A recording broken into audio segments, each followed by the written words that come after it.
cases, the average number of daily cases is at 58, and the positivity rate is at 4%.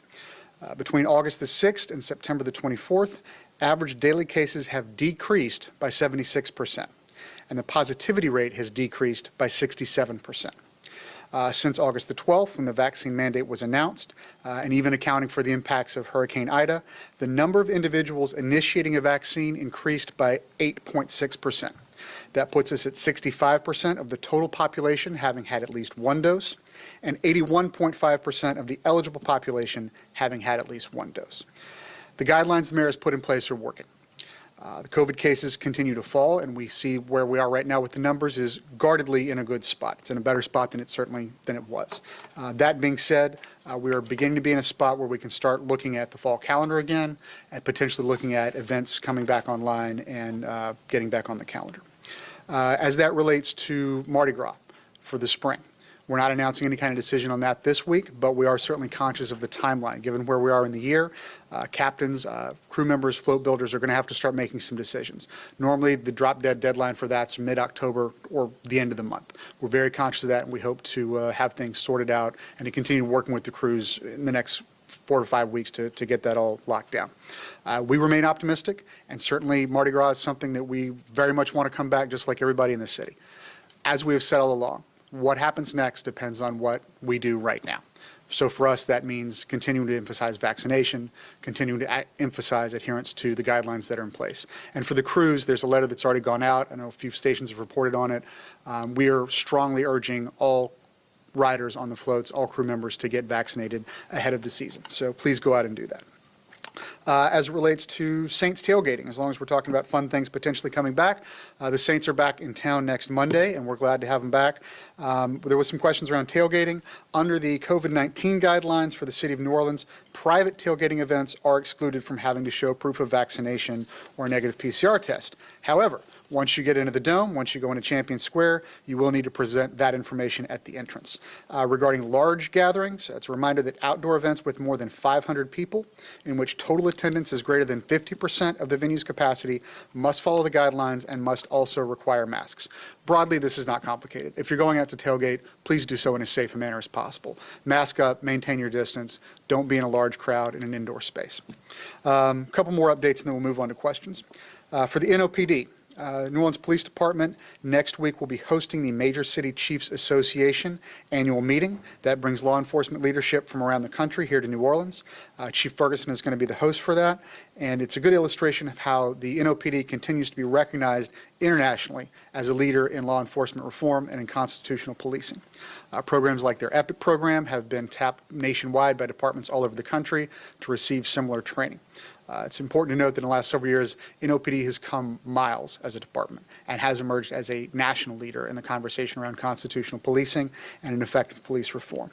Along those lines, Chief of Detectives Paul Noel, who was a good friend of mine when I was at the department, last week he was honored by the Police Executive Research Forum, PERF, with the Gary Hayes Award. We want to congratulate him for that. Also coming up, the NOPD is launching their next recruit class 194. They're going to start on Monday morning. Media is going to be invited for that. Chief will be out there, and I believe the mayor as well. We just want to emphasize right now that even through the pandemic, through the storm, through all the challenges we faced in the last 3.5, 4 years, the work has not stopped. The NOPD has not stopped, and we are certainly grateful for their efforts and for their continued leadership. A couple more updates on recovery efforts, and then we'll move to the questions. I appreciate your patience, gentlemen and lady. On the trash update, Service Area 1, on average, they ran approximately 18 trucks daily over the weekend.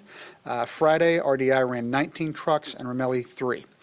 Service Area 2, which is our primary focus, on average, they ran approximately 35 trucks daily, approximately 17 pieces of equipment over the weekend. Crews were focused on Lakeview, Gentility, the Marigny, and the 7th Ward on Friday. They focused on the East and the Lower 9th Ward on Saturday and Sunday. The Waste Management Transfer Station, between Friday and Sunday, processed 247 loads, 1,947 tons in Service Area 2 alone. For context, Metro historically collects around 300 tons per day in Service Area 2, so it's an order of magnitude difference. For the debris update, the debris contractor series began collections on September the 8th. We know that. There was an estimated 200,000 cubic yards of storm debris that needed to be picked up, potentially over 3 citywide passes. As of yesterday, they've collected 85,289 cubic yards.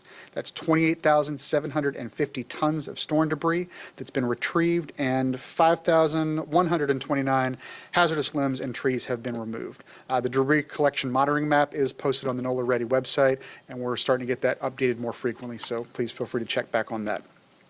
Traffic lights. We've completed an assessment of the 463 traffic signals in New Orleans. 255 of 463 were damaged in the storm. 115 of those 255 have now been repaired by DPW. That leaves 140 still needing repair. 99 traffic lights require repair by either DOTD or the DPW traffic engineering. As we put out on social media yesterday, just for reference, there's been a lot of questions around some of the signals, specifically in the CBD on Poydras and Canal. Those are situations where, due to the wind, the arms have been rotated. The problem with that is that the wiring connecting the arms through the pole into the ground has now been crimped. That disables the signals from functioning properly, and to fix it, they got to go in and replace the wiring. That may mean foundation replacements, may mean roadway pavement removal. So we're working on that. DPW has an emergency bid out right now that'll award a contract to fix 41 of the lights in that corridor. Are we good? Oh, welcome on in. And then, just as a quick reminder, remember to approach intersections as a 4-way stop sign. It's been a few weeks, and people can get a little casual with that. In the interest of avoiding a collision, please do continue to treat any blinking red light as a 4-way stop sign. And again, you can report malfunctioning signals to 311. Last update on the emergency rental assistance. The city saw 4,000 preliminarily approved residents for the rental and utility assistance program last week at Joe Brown. We do expect payments to go out to approved applicants within the next 2 weeks. To date, we've received over 15,000 applicants total. We believe we have more than enough approved applications for all the funds that are currently available to be expended. And with that, we'll move to questions. Starting with Ben Myers with the applicant.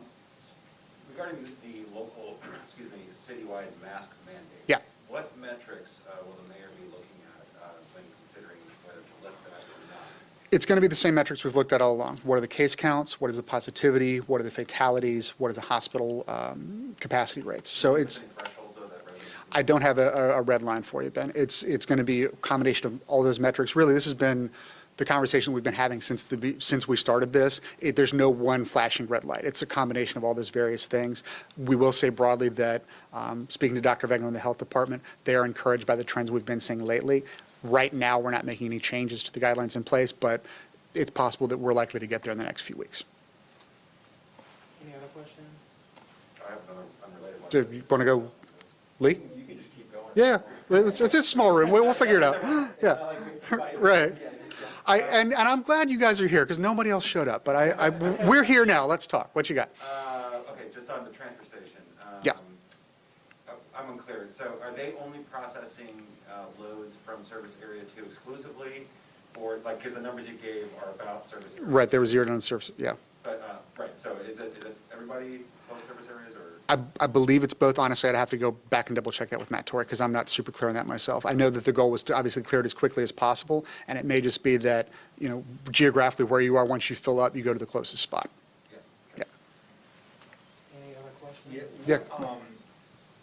How is the city making sure that what is being picked up under this emergency MSW contract Right. is actually what is supposed to be part of the contract and would be eligible for potential reimbursement Sure. from FEMA? So I saw your segment on this last night, and respectfully, I feel like you're working really hard to find bad news in a good news situation. The good news is the trash is getting picked up, right? That's what everybody in the city has been focused on since the wind stopped. That's what everybody in the administration has been lasered in on, is getting the trash picked up. The issues that you brought up in terms of mattresses, toilets, trees, and all this is something we need to continue to work with the contractors on. I don't have a silver bullet answer for how we're making those distinctions right now. I will say our first priority is getting this waste cleared. And for us, as we said in the statement we sent to you yesterday, the contractors are anticipated to clear up everything that's not associated with Hurricane Ida. And that means in some areas, as we know, the contracts that were in place had been failing for weeks, and so there was debris that was in the right-of-way, mattress, again, a lot of the stuff that you were flagging last night, that has not been picked up for months and months. That is not hurricane-related, and that as a result, it falls squarely under MSW, right? It's for the municipal solid waste project. So that being said, I don't have a fine metric for you on how we're making those distinctions. It is something we're going to continue to work with the contractors on. That said, as the mayor came out and said last week, the total cost anticipated for this is about $20 million across those 4 different contracts. We anticipate it staying within that cost framework, and within that, once we get to the reimbursement phase, we're going to make sure that everything's handled in an appropriate way, but within that $20 million bubble that we're looking at, that is the cost that we anticipate this being, and as long as we bring it in under that, that's going to be a satisfactory outcome. We don't feel that there's a waste of taxpayer dollars going on right now when we look at the trash getting off the streets, because that's the first priority. But if things that were there pre-Ida wouldn't be reimbursed by FEMA, Okay. right? I don't know I mean, the. why would FEMA reimburse the city when FEMA's here because of a disaster? Sure. Why would FEMA reimburse the city for anything that happened before? I can't speak to the mechanics of the reimbursement. But my point is, why?